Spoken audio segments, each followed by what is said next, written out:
香煎茄子拌沙拉食材有茄子1匙的姜黄以及沙拉。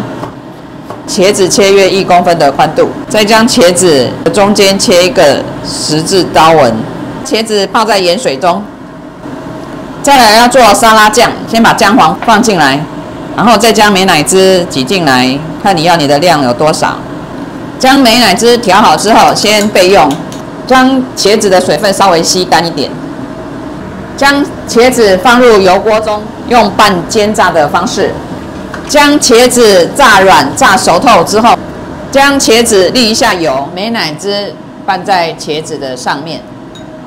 香煎茄子拌沙拉，香煎茄子，也淋上一点昆布酱油，小火慢煎，再将茄子撒入一点芝麻，香煎茄子。